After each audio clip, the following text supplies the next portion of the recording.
Next one, inversion. Inversion means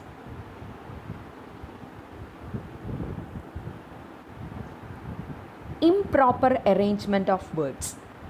Improper arrangement of words. Normally, when we frame a sentence, we begin the sentence with a subject which is followed by verb, then modifier, like that it goes.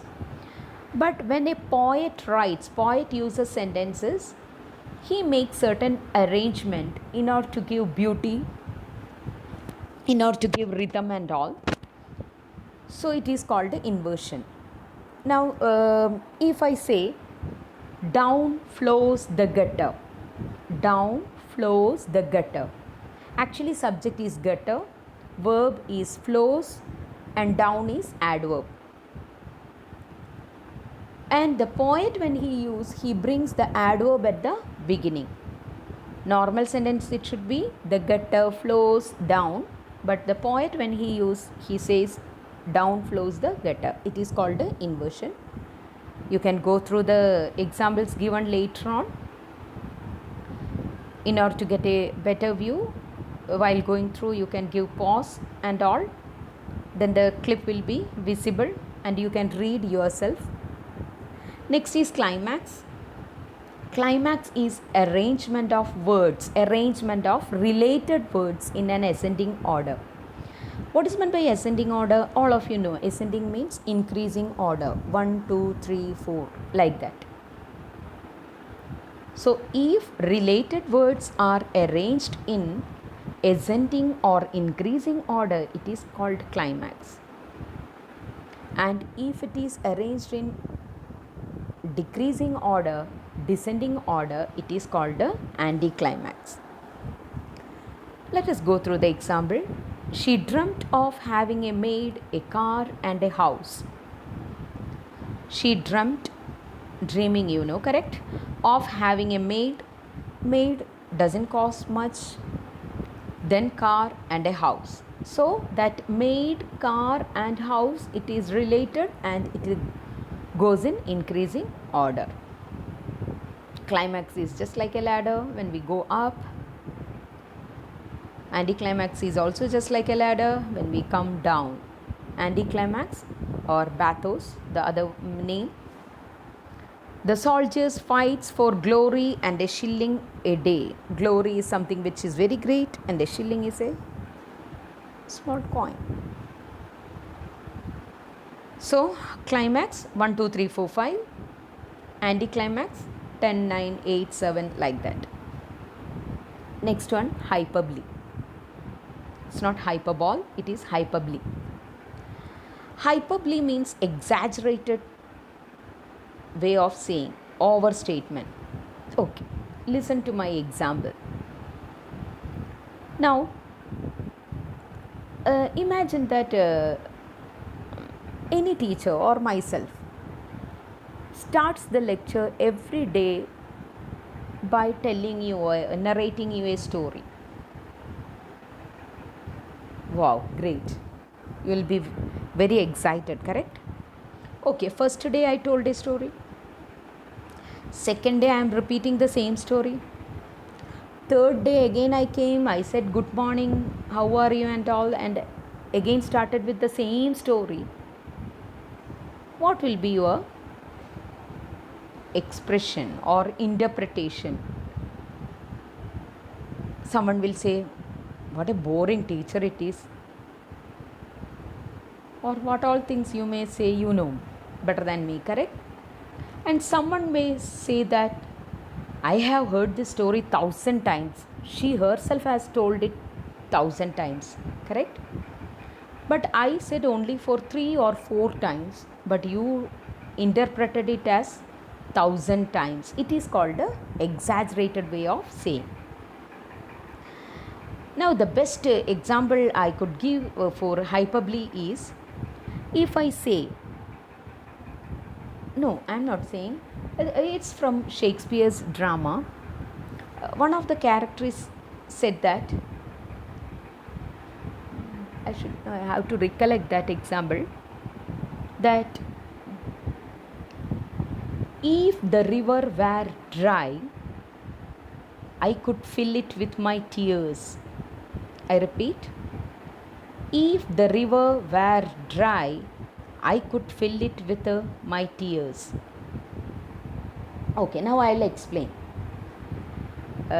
Here one more thing I want to teach, that is very important grammar part. Whenever we say any imaginary thing or about your what do you say, dream, about your wish, and whenever you are making a sentence by using if in order to express your imagination or dream and all, always you use the past tense. Like if I were a doctor, if I were a prime minister, if I were the prime minister, like that. That later on I'll teach you. So here the example, if the river were dry, I could fill it with my tears.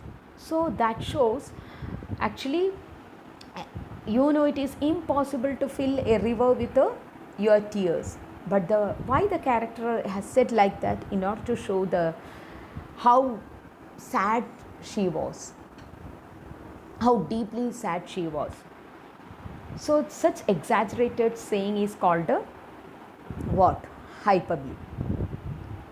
Now next one we will see litotes. Litotes is nothing, it's the usage of negative sentence. If an idea is expressed by using a negative statement, or if idea is expressed by using a negative sentence, it is called a litotes. Next one, apostrophe.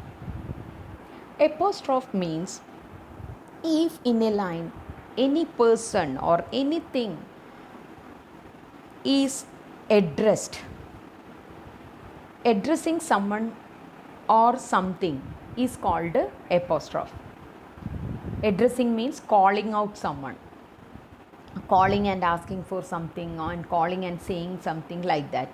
Example, you see, O nature, thou art my goddess. Little lamb, who made thee? Blow winds, blow. Here first example, nature has been addressed. Second, little lamb has been addressed. And third, wind. Okay, someone is calling wind and asking for something, like that. More examples I have given here in the next slide. You can go through later. Next one, euphemism.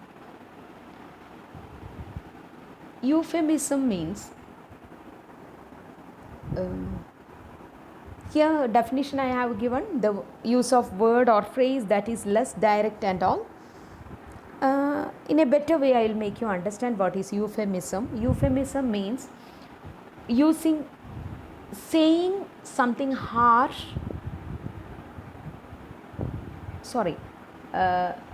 using mild way to express harsh reality.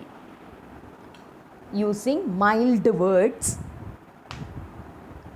to express harsh reality. Something I want to say harsh, but I will make it very mild by using different words.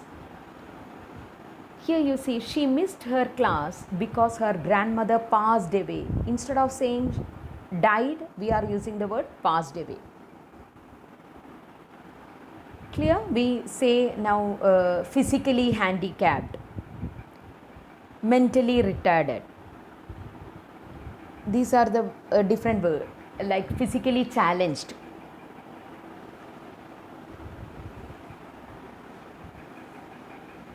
Okay. Now epigram. Epigram means nothing. It's all the proverbs comes under in this. Epigram means wise saying. Anything, any line which teaches you a moral and all, it comes under epigram. Next one, onomatopoeia. Spelling you see, onomatopoeia. Onomatopoeia is nothing. There are certain words which will not give you much different meaning and all. Its meaning is the way you utter, the way you pronounce, like buzz. It's a buzzing sound made by bees and all. So actually these words make some noise. It doesn't give you the word doesn't give you meaning, but it gives you sound. Now there are some figures of speech I have left out, like interrogation. So interrogation is nothing. If the idea is expressed in the form of a question, it is called a interrogation. Exclamation. Exclamation means expressing sudden emotion or feeling in a particular line. There you can see, of course, exclamatory mark and all. Now here I have given some slides for what practice. Read the following items carefully and identify the figures of speech. I told you how to use this one. You give pause and you can see the slide properly. And 17 questions are there, and later on I have given the answers also. Hope that figures of speech is clear to you. If I miss